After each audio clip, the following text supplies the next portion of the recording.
Patureau, je suis déléguée du CRA pour la région Angoulême-Cognac. Ça fait maintenant 2 ans, donc une entrée relativement récente, aux côtés de 2 collègues qui,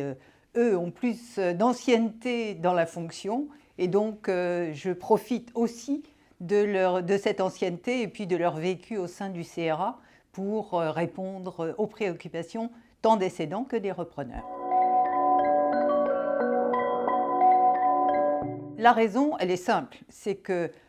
pour moi, ça a été une évidence quand j'ai quitté ma vie professionnelle de devenir mentor, dans la mesure où mon expérience antérieure, c'était de la garantie de financement pour les entreprises. Donc j'ai eu à monter des dossiers de financement au niveau de cédants et de repreneurs, puisque j'accompagnais aussi les cédants dans le choix qu'ils pouvaient faire de ces cédants. Donc ça, c'est une première chose. Et parce que j'ai eu aussi une autre vie professionnelle en parallèle au sein du MEDEF de la Charente, où j'accompagnais là aussi des entreprises et où j'ai côtoyé donc des entreprises pendant 47 ans. Les adhérents, je pense que la première chose qu'il faut dire au niveau du mentorat, c'est que c'est une relation de confiance qui doit s'instaurer entre le cédant et le délégué ou entre le repreneur et le délégué. Confiance, sympathie, j'allais dire, bonne connaissance aussi du milieu économique, de la vie des entreprises, pour pouvoir bien appréhender les préoccupations des cédants, principalement, puisque les repreneurs, eux, ils sont en phase de reprise, donc ils n'ont pas encore cela, sauf pour les repreneurs personnes morales, bien évidemment. Mais pour les cédants, c'est aussi d'avoir en face d'eux une personne qui connaisse leurs préoccupations, qui ait une bonne approche de la vie économique d'une entreprise, des problématiques de recrutement, de financement, d'investissement, et qui va se projeter un petit peu dans le choix du repreneur. Pour moi, c'est cela.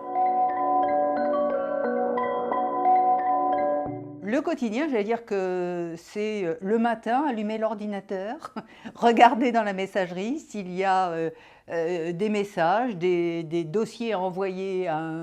un repreneur éventuel, s'il y a eu aussi d'autres contacts, des sollicitations qui ont pu être faites, et puis répondre en priorité à ces demandes au travers de la messagerie du CRA. Après, c'est prendre son téléphone aussi, appeler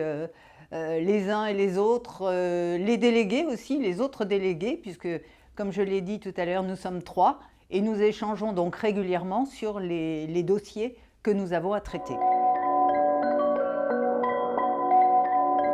Beaucoup de satisfaction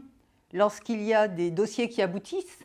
mais j'allais dire beaucoup de frustration quand on n'arrive pas à faire matcher cédants et repreneurs, alors que quelque part on se dit si cette entreprise elle est intéressante, elle devrait pouvoir intéresser des repreneurs, et d'un autre côté des repreneurs à qui on n'arrive pas à proposer donc des dossiers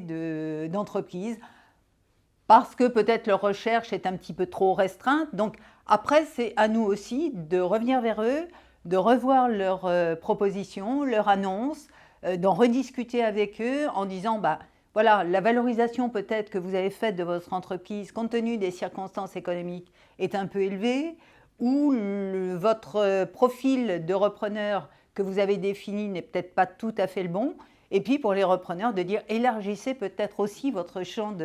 d'activité, votre apport n'est peut-être pas suffisant. Donc voilà, c'est tout un ensemble de choses, mais voilà, ce sont ces deux